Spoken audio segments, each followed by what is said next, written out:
We're live. Good evening. Thank you for joining us for another episode of Let Your Words Count. I am Gary Gant, sitting here with Ethan Merriweather. And today's word, right, I'm just going to kind of give you all a forewarning, right? I don't know if we're going to finish this conversation in one episode. This has been something we started talking about earlier in the week, and we'll get more into it, but, just know we're going to probably break from our templated format a little bit. And in order for us to really fully dive into and give justice to today's word, it's going to probably take a couple times to get back through it, unless we want to, we don't want to have you all sitting here for a 2 or 3 hour video. So anyway, today's word is harmony. Today's word is harmony. And the definition of harmony that we have is a pleasing arrangement or congruent combination of elements, agreement in feeling, action, or sound. A pleasing arrangement or congruent combination of elements agreeing in feeling, action, or sound. And understand and be aware as we go into this discussion that there are a lot of analogies and metaphors in music for the word harmony, but it also carries a bigger meaning with society, relationships, things like that. So you'll see a lot of musical references here, but kind of look at that towards, what it means in terms of interactions between people or groups. So with that, I want to hand it off to Ethan to kind of get into the origin and etymology of the word, but also a very deep conversation we had as we kind of started talking about the word harmony. And Ethan, if you want to share the question that you asked that kind of got us started down this path. Oh yeah, for sure. Good evening, everyone. Good evening. So the etymology of the word harmony comes from the Greek word harmonia, meaning agreement. Concord, which is derived from harmon, meaning joint, to fit together. It originally referred to a fitting together of parts to create a pleasing sound. And over time, this meaning expanded to represent balance and peaceful coexistence in all areas of life. And I want to put a little history here, okay? The concept of harmony has been central in various philosophies and traditions. In ancient Greece, harmony was seen as a key element of the universe's order, okay? Philosophers like Plato discuss harmony as a reflection of balance in the soul and society. In Western music, harmony became a formalized idea, and in modern times, it has evolved to describe not just music, but the broader idea of peace and balance in society, relationships, and even in our internal lives. So to kind of go back to what Gary was talking about earlier,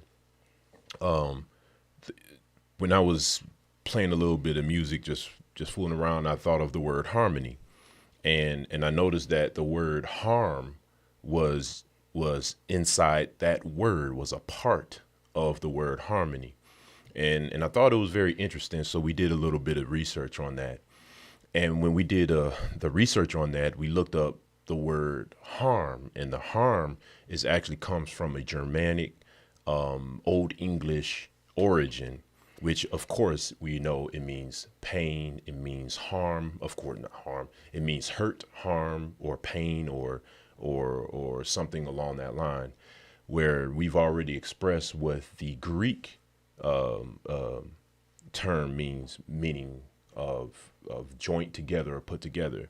But as we kind of went down that rabbit hole, so to speak, we actually put it in ChatGPT and we said, okay, how does this work? And the first thing that it said in ChatGPT, that it's interesting by curiosity that harm is actually integrated in the word harmony, and that's where we said that this has to be our next episode. And G, if you want to go ahead, I just thought it was a really, really interesting start and a way to kind of introduce this word for the day. Go ahead. Yeah, Brother. and like I said, it's deep, right? So yeah, harm having an Old English derivation, injury, pain, damage, and harmony having a Greek derivation of joint, agreement, concord, fitting together of all the pieces, right? So as you were saying, right, ChatGPT came back like it's a coincidence. There's no common origin between harm and harmony. It's kind of coincidental that the word harm shows up in harmony. But in that coincidence, in the fact that there's not an organic, so to speak, integration of the two, there is still some poetry and philosophical kind of relevance to harm showing up in harmony. And as we started kind of diving into it, and one of the first thoughts that popped up is it's ironic that harm shows up in harmony because you don't get true harmony without acknowledging the possibility of harm. Okay? You cannot achieve true harmony without confronting the possibility of harm or acknowledging harm done. So, and again, we obviously talk about words and their derivation a lot for us to even start a channel like this, right? So this one kind of hit both of us hard because as we started getting into the meaning of harmony and as we're kind of looking at how this breaks, where harmony breaks down, where harmony becomes vulnerable or ineffective or not successful, it really started kind of digging up the underlying issues around why harmony appears to fail or why peace appears to fail sometimes. So this really started kind of hitting us hard as we start thinking about all of the implications around the different definitions we're looking at, how these words play together and everything else, right? So this being the first aspect of, harm isn't a part of harmony's origin, but it definitely is a relevant topic that has to be discussed because if we're going to talk about true harmony, true peace, you have to confront the possibility of harm or discuss in truth harm that's been done in the past. You can't achieve true harmony if you're not willing to be truthful. And then we're just going to simplify it and say two parties are coming to the table to try to find some kind of agreement or some kind of harmony. You can't achieve that true harmony without confronting the truth. And if that truth means harm has been done, you have to address it. You have to address it. You have to address it, and you have to do that honestly and openly, because if harmony starts off with the suppression of one of those parties where they can't speak their truth, they can't tell what's really happened to them and how it's affected them, true peace is out of the window. It's not even possible. And that's one of the big reveals, I think, that kind of hit us hard is understanding that aspect of if a party can't express what they really feel, what harm has been done to them and how it's affected them, if harmony requires the suppression of one's voice, then you haven't really achieved true harmony. It's false. And false harmony, false peace is fragile. And I think as we kind of dive into this more, we're going to uncover why that is. Yeah, that's awesome, man. So you said something that was, I thought, very interesting concerning the confrontation of the views of both sides. Mm-hmm. There is no harmony if there's how they put it, the forced harmony. Mm-hmm. Once again, the forced harmony.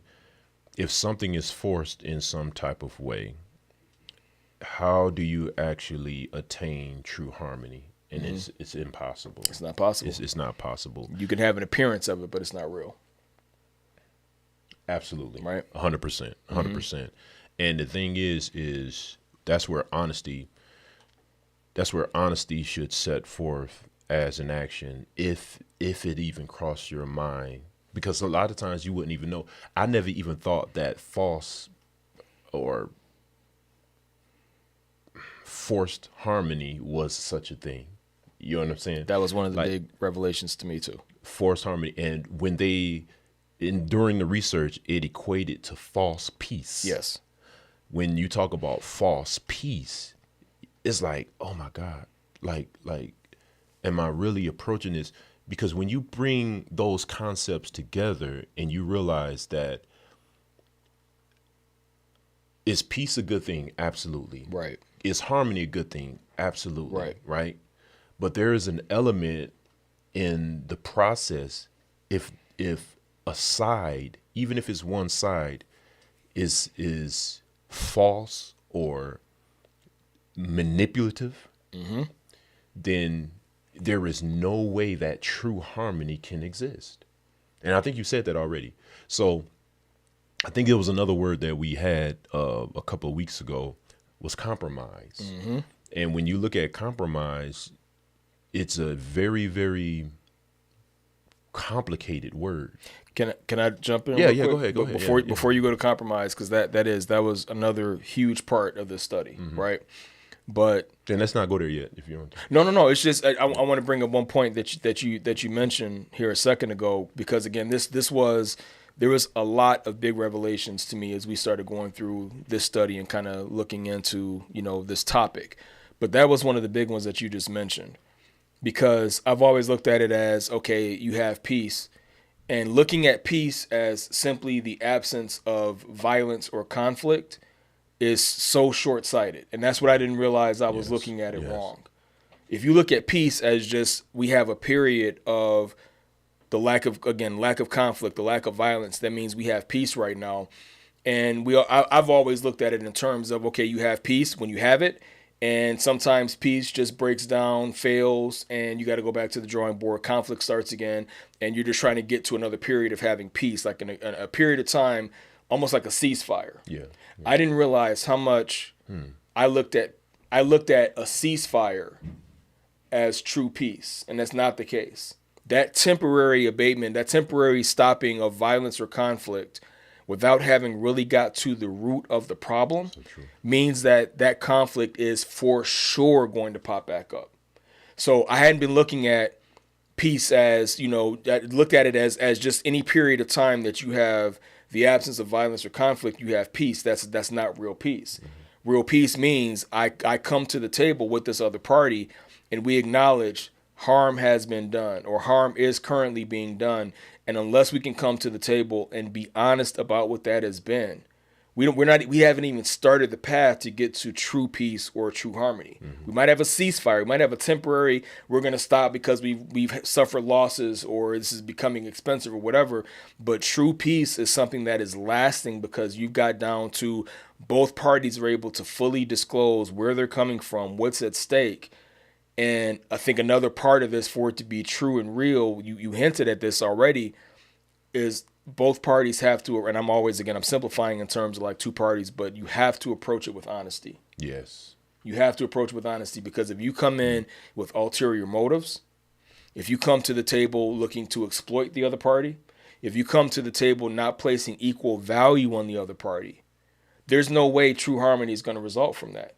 So again, I want to get to compromise, but before we come to that point and we start talking about what is there to be compromised, another one of the big things that popped out for me here was how much true harmony is really dependent on love being there, because you can't look at somebody equally, that they have equal value. You can't look at somebody in a way to say, I'm not going to exploit you, especially when there's an opportunity for our peace talks to leave me. If I'm the more powerful party, I can easily exploit the other party because I'm bigger, have more resources, more weapons, whatever.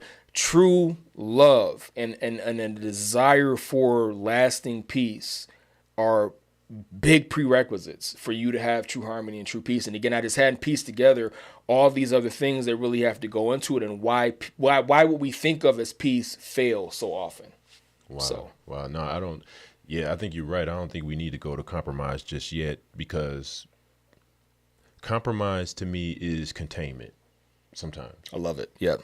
All right. So if you look at compromise as containment, what it does is it's a soft corrective action, but it doesn't really correct the problem. I love it. It's a containment, yes. right? Because the thing is you have to come to the agreement table with concessions, with a compromise. And if you don't address the true harm, right, then the compromise is fleeting. Yes. Like you said earlier, right, about the true peace is non-existent. Right. And I think that are we really evaluating these words enough to understand once they're applied, do you know what you look like? Right. Like with with false peace or forced peace and forced harmony. Let's go to music. Right. And we were talking about those. What's the antonym of harmony? It's a dissonance, It's right? dissonance, right? So when you playing a certain chord and you're off, sometimes those real dark chords or whatnot, you know, but then you resolve to a harmony. You're like, oh man, wow, that's where you're taking me on a journey. So in a sense, that dissonance is necessary. Yes. To appreciate. Yes. What Harmony. true harmony really is. You know what I mean? Absolutely. And I think that that's kind of what you're talking about. If you cannot come to a peace table and not allowing someone, because what it is, I believe is going to create, and we've been talking about this for the last couple of days about, is going to create a form of resentment. If a person can't express their thoughts, express what's on their mind, sometimes people don't know how to even articulate that they have a problem to begin with. That's right. But it's kind of like a baby. Humans, if you really think about us as humans, man, we are, there's a huge percentage of us are very immature in many ways. Okay. In order for us to get our point across, what we end up doing is kicking and screaming because we don't know how to articulate words. Right. It's like a baby. Yes. Like when the baby is wet, when the baby is hungry, when the baby is tired and want to sleep, what do? Their response is kicking and screaming. So when I look at these concessions that are made, that's like immaturity, and that's kicking and screaming until I get what I want. But you never solve the problem. You never recognize the root cause. And I think that's where we have to differentiate. Okay. Right? Because there is an aspect of compromise that can involve maturity, but to your point, the vast majority of compromise in the way we see it play out today is immature. Yeah. And again, that's why this word has kind of had this effect on us, and this is the reason why we have a podcast to kind of look at this, because as we started going into the definition and all the different facets of it, I realized I've been looking at peace wrong. I realized I've been looking at compromise wrong. You know what I mean? And it changed. It forced me, not against my will, but it forced me to kind of confront, as the term you mentioned, dissonance, right? Cognitive dissonance is I can't reconcile the facts or the truth with what I want to believe, right? So what I wanted to believe, what I thought I knew about peace and about compromise, I had to reevaluate it. When we start looking into this definition and the real meaning of the word harmony and what true harmony looks like, that forced me to have to go back and look at other words I had defined or already resolved in my mind meant one thing, and I had to reapproach them. Yeah. So for compromise, right? Compromise, it is possible to do it in a mature way, but the kind of honesty that has to precede that conversation, if you don't see that honesty up front, you got to know any peace that we think we get to is a ceasefire. It's not permanent. It's not lasting. It's not efficient. Not effective, rather, right? So one of the things that I was thinking about as well is, like, let's stay on this harm for a minute. For sure. This harmony. Right. You know what I mean? So it's chaotic. Yeah. It appears to be. It appears to be chaotic. Right. Or the harm in harmony. Gotcha. Yes. Gotcha. You know? Yep. Because it's the oxymoron that is when you put the two together. You know what I'm saying? When you put the two together, when you say harm, man, this is painful, right? Well, it's painful listening to somebody play music and their chords are key.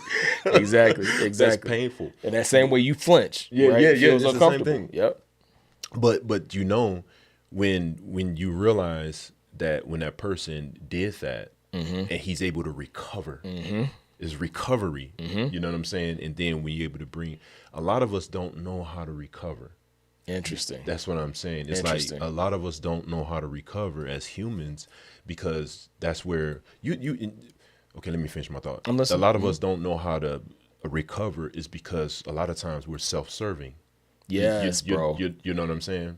Nail on the head. Yes. And when you talk about that Right. love, man, I'm telling you, it covers a multitude of sins. For sure. And so and this is another thing. Oh my God, I'm getting excited, man. Yeah, this is good because that makes you want to reevaluate love. Yes. You know what I'm saying? Absolutely. Everything that you were talking about, like, wow, if I got that wrong, let me go back to the drawing board and start to define many of these other words, right? That's right. So I find myself, as I'm getting older, I realize that, you know, man, I probably only have another 30 or 40 years. So with the words that I'm using, let me make them count. That's right. And one of the drivers behind let your words count is the book of James to me. It says, like, let your words be few. You know what I mean? Like really be swift, slow to wrath, slow to speak, swift to hear. You know what I'm saying? So when you look at like James, to me, as a heavyweight, one of the apostles that understood the processes of thinking, and he felt the pain of decisions that he made, so to speak. I think we should take note, you know, of that. So if we go back to this compromise, and when you think about, so now, can we move from the harm and can we get into the compromise aspect? And so when you really get to a point where you can express yourself and say that I feel harm right now, I don't have any harmony, I feel this dissonance that's going on in my life right now where I can't find the words to express my current status in my thoughts and mind. It feels like someone is against me. I feel like I'm challenged in some type of way. How can a person within that process get to a compromise point? You understand what I'm saying? That's something that we need to address, because I think we need to address, because I believe a lot of people are in that mode. I don't think people know how to. I'm not trying to call people out now, but in a way I am, right? Because the reason why I'm trying to call people out right now is that sounds hypocritical, because I just said I'm not, but I am, right? And the reason why I'm saying this is, look on YouTube and you can look at Instagram and you look at people's behaviors. Right. When people get angry for the smallest things, right, we know that there's something going on in their lives because they don't know how to express themselves, right? There's no harmony. There's no peace. Right. There's no true peace in their lives. Right. And like you said, that the ceasefire that we have is we create our own ceasefire, but that ceasefire is false because you haven't addressed the true issue that's going on within your life, right? You know what I'm saying? That's what it is. So, you know, it's something that I want to lay in. No, you good, because that ceasefire, if what you have is a ceasefire and you think you have peace, that realization when violence comes crashing back down, that's gonna rock your world, man. Because like when you have a ceasefire, you know this is temporary. The violence is going to resume. Yeah. The violence will continue. So you're expecting it. There's like this anticipation, and it's just like, you know that nothing has been resolved. But if we've been telling ourselves that a ceasefire all this time has really been peace, we have fooled ourselves, and you can't even come to the table properly equipped to find peace or to find harmony. Let me take a step back, right? Because one of the difficult things that's going to arise from this is you're going to be equipped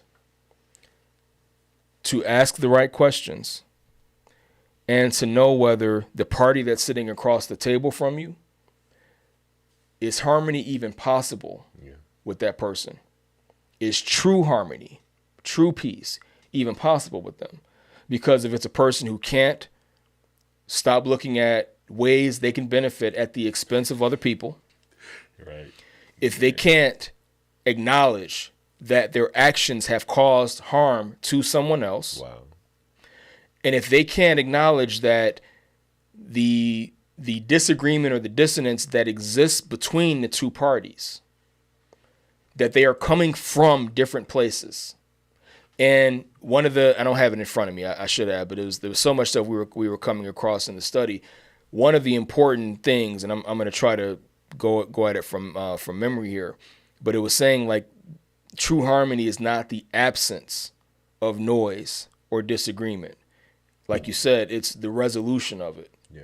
So you have to acknowledge that we're coming to the table to talk about peace because it's not there right now. And it's not there right now because we have different mindsets, different approaches, different backgrounds. Whatever it is that's the root of the conflict, you all are existing right now in two different places. But like in music, and I don't know anything about music theory the way you do, you could, I'm sure, speak this much more eloquently than I can. But if I'm playing something in a low range and a high range, and they're the wrong keys, and it just sounds like, oh, that's just bad. But once you can find the range and the high and the range and the low, that they are compatible, that they are harmonious, and it sounds beautiful when you put those two together, that's what it is. Don't deny that you're coming from a different place. Don't deny that you have things you're interested in, that you know you're coming to the table because there's been violence, because there's been history, there's been conflict. So the two of you exist in two different places of what's happy to you. And the things that you want, something about your mindset, your culture, whatever, is different from this other person. So if you don't acknowledge that and speak about that and let that exist in its true form at the table, I can't, there's not going to be any peace there. So part of this has to be realizing if I'm sitting across the table from somebody looking for harmony and looking for peace, I got to be able to figure out and detect for my own well-being and to protect my own resources, is peace and harmony with this other party even possible? Because a lot of times we enter into the negotiation with somebody and start going through compromises, and you give up something, and true peace was never even on the table. Wow. Never on the table. Wow. That's deep, man. I think we need to take on. I'm gonna have just a couple of key points right here that because I do want to take this probably in another episode. Absolutely, maybe it's gonna have to be, man. I think that I watched this movie War Horse. Steven Spielberg directed it. It came out probably early 2000. I can't remember. Correct me when you find it. Somebody on YouTube, right? War Horse was great, but there was this scene where you had the British soldiers 2011. in 2011, yeah, directed by Steven Spielberg, and there was a scene where the British soldiers were fighting against the Germans, right, on the other side of the firing line, and it was the part where the war horse actually escaped and ran in between and got caught up in the barbed wires. Oh wow! And in that moment,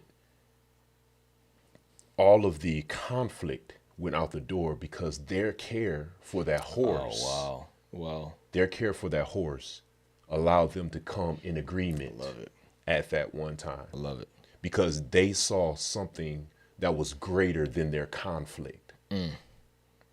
So my thought to us on YouTube, let's find something greater than our own conflicts. I love it, bro. You see? So we can become something that our Creator determined for us to be, is loving creatures. And if it's something that is causing that harm, we have to recognize it immediately and do something about it. That's my thought. And it's so much to add to that. I think I'm just going to leave it alone for now. Yeah, we're not done with this one. Yeah, by any stretch of the imagination, because that point you made, right? Seeing something bigger than ourselves, because and why, again, just the number of revelations and things that kind of like opened up and start hitting me as we were talking about this, because we talk all the time. We people, I guess mainly like church circles, right? Kind of talk about going to a kingdom that knows nothing but peace. How are we going to inherit or go into a kingdom that knows nothing but peace if we don't know how to achieve it already? If we don't even know how to define it correctly? Bro. What do we think we're aspiring towards? What do we think we're going to just be handed? Wow. if we don't even know what peace is and know how to maintain it? So, okay, I don't hide this anymore at this point. I have some discordant views than some religious circles do, right? And I understand that when I look at, because as we talk about peace, we know that there's been this conflict in the Middle East been going on here for quite some time, and not even just the most recent one, right? The most recent one from this, October, but then you look at this has been happening in this region for thousands of years. So you and I have talked about this before, right? Mm-hmm. But and I know I'm off script. I know that I'm disagreeing with something that people consider to be a foregone fact, but you can never have peace when you have two different groups that believe they're a chosen people. It's not possible. If somebody's chosen, somebody else is not chosen. If you get a message of being a chosen messenger versus a chosen people, you have to take a step back and look at, because I can, if a man in my 40s in 2025 can look at that statement and say that is going to cause permanent war. In my finite understanding, if I know naming somebody a chosen people while they're still interacting with other people is going to lead to eternal war, I don't believe my creator would have done that and not known what the outcome was going to be. So you have to ask the question, who gave somebody the message of being a chosen people to set them up to have permanent conflict and permanent war against the people who are not chosen? I asked myself that question because the two things, the dissonance, what I wanted to believe and what showed up as fact didn't line up to me. And it caused me to go ask some questions and go look for a deeper understanding. And I don't believe my creator is the one that set up a chosen people to be at odds with everybody else around them. I think that maybe there was a chosen messenger, and the confusion that resulted from that discussion maybe got misconstrued because, again, there's an opportunity there to take an upper hand and have an exploitation of my neighbors if I think I'm the chosen people and if I think I'm justified in everything that I do. There's a problem there. You cannot have true peace and true harmony while that mindset is present. So again, I know I'm off script. It is what it is. I'm not saying this on behalf of anybody else but myself, but that's the way I approach these things. And that's the kind of mindset that I got in when I start looking at what true harmony and true peace means. It's just, I realized how far off I was from even understanding what the word really means. Shouldn't we be laboring to understand and be able to practice and to be able to put an example forth of real peace before we think we can just inherit a kingdom of peace? It's deep, man. It's just this got my wheels turning a lot, but I'm gonna close it for now. No, this is good. This is good. I'm glad you brought that up because I think that those are those heavy questions that we all need to ask one another. Right. You know what I mean? And just be honest. I think another thing is being honest, right? You know, we're receiving a lot of information and we're reading a lot of information that's been here for thousands of years, for sure. Like you said, you know. And a lot of the information was handed to us not necessarily in love, but in fear. That's right. You know, if you really think about it. That's right. And I'm being careful with that because I believe everything is about building relationships, right? And so the whole idea is letting our words count. Mm-hmm. And so instead of listening to what I have to say, I think a lot of times people want to be told what to do instead of actually going and doing some diligent research or whatnot. Facts. So. Yeah, I knew that. I knew this was supposed to be my last. You good? I'm signing out. I'm signing out. It's harmony, y'all. It's harm and harmony, but you gotta have dissonance in order to attain true harmony. You gotta have chaos. Without that darkness, there is no light. Mm-hmm. So I'm signing out. This is Let Your Words Count. This is Gary Gant. I'm Ethan Merriweather. I hope you enjoyed the podcast or the YouTube channel. God bless you. Please like, share, and subscribe. Please. All right. God bless you.